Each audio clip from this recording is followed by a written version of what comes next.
You're lying in bed at 2 am, replaying that embarrassing moment from 3 years ago, again. Your brain won't shut up. It cycles through the same worries, the same regrets, the same painful memories on an endless loop. What if I told you your brain has a delete button and you've had it this whole time? You just forgot it exists. Here's what no one tells you about overthinking. Your brain isn't broken. It's doing exactly what it was designed to do. Remember threats to keep you safe. That embarrassing speech? Filed under social threats to remember forever. That failed relationship? Stored in the trust issues folder. That time you got rejected? Permanent record. Your brain is a hoarder. It collects every painful moment, every anxious thought, every worst case scenario, and stores them in pristine condition. Meanwhile, you're walking around with a mental storage unit so packed with junk you can barely think straight. The clutter isn't just annoying, it's suffocating you. But here's what scientists discovered that changes everything. Your brain doesn't just remember things, it actively forgets. There's a process called synaptic pruning, where your brain literally deletes neural pathways you don't use. Think of your memories like roads in a forest. The more you travel down a road, the clearer it becomes. A highway. But roads you stop using, nature reclaims them. Grass grows over them. Trees push through the pavement. They fade, they disappear.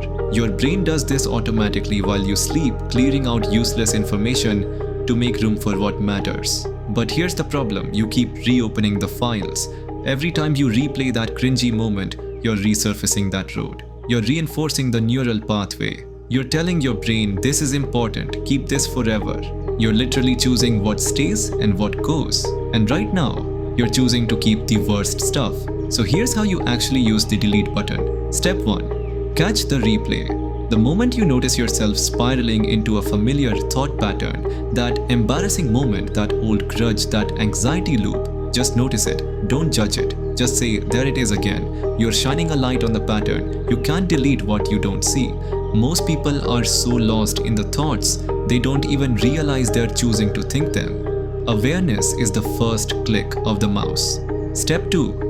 Refuse the rehearsal. This is the actual delete action. When that thought comes up, don't engage with it, don't analyze it, don't argue with it.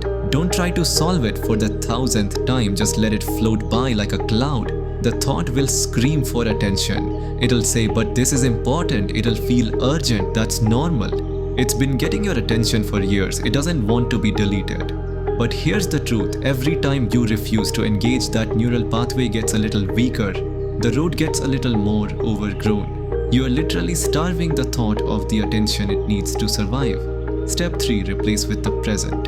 Your brain hates a vacuum. If you delete an old thought pattern, you need to fill that space with something else, or the old pattern will crawl back in. So when you refuse the replay, immediately anchor yourself in the present moment.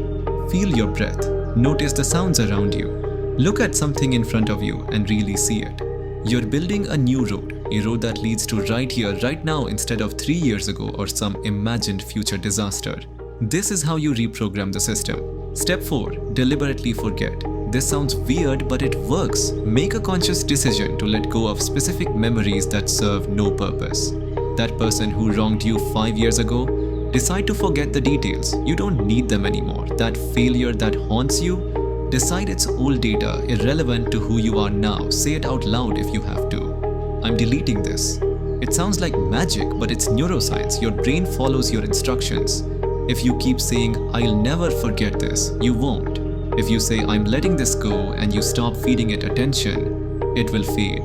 The delete button is permission. Permission to let your past dissolve. I did this for 30 days. Every time an old thought pattern showed up, I caught it, refused it, and anchored in the present. Week 1 was hard. The thoughts fought back. Week 2, they got quieter. By week 3, thoughts that used to dominate my entire day would pop up and disappear in seconds. By week 4, some of them stopped showing up at all. The mental clutter cleared. The anxiety volume turned down. It felt like someone cleaned out my brain and I could finally think clearly. And here's the wildest part, I started forgetting things I used to obsess over.